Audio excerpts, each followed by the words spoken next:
মাশাআল্লাহ, আল্লাহর নিয়ামত কতই না সুন্দর। এই তাল মানুষ তিন ভাবে খায়। প্রথমে যখন তাল ছোট বা কাঁচা থাকে তখন তালের শ্বাস, এরপর যখন পেকে যায় তখন এই তাল দিয়ে তৈরি হয় পিঠা পুলি, এবং এই পাকা তালের রস বের করে নেওয়ার পরে যে আটিটা থাকে এই আটি ফেলে রাখার পর 15 থেকে 20 দিনের মধ্যে এর মধ্যে ফোপল হয়ে যায়, যেটা খেতে আরো মজা লাগে। আল্লাহর কি কুদরত, একটা ফল কত ভাবেই না খাওয়া যায়। আসসালামু আলাইকুম। আজ আমরা তৃতীয় জমিতে ঘাস লাগাচ্ছিলাম। এই জমির দুই পাশে তাল গাছের সারি, দেখতে বেশ সুন্দর। যদিও জমিটা আমার নিজের না, এই জমিটা লিজ নিয়ে আমরা ঘাস লাগাচ্ছি। এটা আমার রিলেটিভের জমি। গতকাল আমরা গিয়েছিলাম ঘাসের কাটিং নিয়ে আসতে। প্রচন্ড গরম আর রোদে সবার অবস্থা খারাপ হয়ে গেছিল। যেহেতু এই বর্ষার টাইমে ঘাস খুব দ্রুত বাড়ে, তাই খামারিরা কেটে শেষ করতে পারে না। এই জন্য প্রায় সব ঘাসের গোড়ার অংশ মোটা হয়ে যায়, যেগুলো গরুকে খাওয়ানো যায় না। তাই ঘাস কাটার সময় এই নিচের অংশগুলো কেটে ফেলে দিতে হয়। যখন সকলে ঘাস কাটছিল তখন আমরা বলে গিয়েছিলাম যে ঘাসের কাটিং গুলো ফেলে না দিতে, আমরা পরে এসে নিয়ে যাব। যেহেতু এখন আমাদের একটা জমিতে ঘাস লাগানো বাকি আছে, তাই আমরা কাটিং গুলো সংগ্রহ করছি। এই কাটিং এর জন্য আমাদের কোনো টাকা দিতে হয়নি, এবং এই কাটিং গুলো খুবই ভালো মানের। এই ধরনের মোটা কাটিং লাগালে একটা কাটিংও মিস হয় না, সব চোখ থেকে চার বের হয়। এই গরমের মধ্যে ঘাসের কাটিং গুলো আটিমিতে গাড়িতে লোড করে গতকালে আমরা পাঠিয়ে দিয়েছিলাম ঘাসের জমিতে।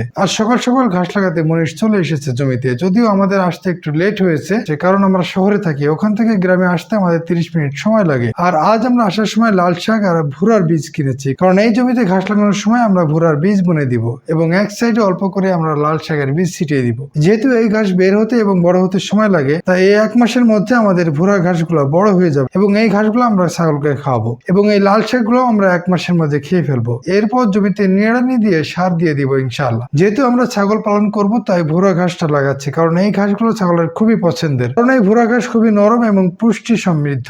ফার্মিং এর ক্ষেত্রে প্রতিটা স্টেপ আপনাকে হিসাব করে আগাতে হবে, যাতে করে আপনারা সবকিছুর প্রপার ইউটিলাইজ করতে পারেন। গতকাল প্রচন্ড গরম থাকলেও আজকের আবহাওয়া খুবই সুন্দর, ঠান্ডা এবং শীতল বাতাস, তাই আজ কাজ করতে কোনো কষ্ট হয়নি। আমরা যে কাটিং গুলো নিয়ে এসেছিলাম সবগুলো 2 ফিট থেকে 3 ফিট লম্বা। আমরা এই কাটিং গুলো ছোট করে কাটিনি, আমরা লম্বা লাইন করে এর মধ্যে সোজাসুজি এই ঘাসের কাটিং গুলো দিয়ে দিয়েছি। এর আগের জমিতেও আমরা একই স্টাইলে লাগিয়েছি। ঘাস লাগানোর নির্দিষ্ট কোনো নিয়ম নাই, আপনার কাছে যেটা সহজ মনে হয় আপনি সেভাবে লাগিয়ে দিবেন। এরপর ঘাস বের হলে পানি এবং সার নিয়মিত দিলে আপনার ঘাস সুন্দর হয়ে যাবে ইনশাআল্লাহ। প্রথমে বলেছি এই জমির দুই পাশে তাল গাছের সারি, এবং প্রতিটা গাছে থোকায় থোকায় তাল ঝুলছে। তালের শ্বাস আমার খুবই পছন্দের, তাই তালের শ্বাস খাওয়া আর মিস করলাম না। ঘাস লাগানো শেষ করে রিফাতকে পাঠিয়ে দিলাম লগা নিয়ে আসতে। রিফাত লম্বা একটা লগা নিয়ে আসলো, এবং এই লম্বা লগার মাথায় হেসো বেঁধে আমরা তাল পারলাম। এই জমির পাশে আমের চারা জমিতে বসে আমরা তাল খেলাম। যেহেতু আমাদের তাল কাটার অভিজ্ঞতা নাই, তাই আমরা একটু ভিন্ন ভাবে খেলাম। তালের মুখগুলো কেটে নিয়ে আমরা বাসা থেকে যে চামচ নিয়ে এসেছিলাম, এই ছোট ছোট চামচ দিয়েই তালের শ্বাসগুলো বের করে খাচ্ছিলাম।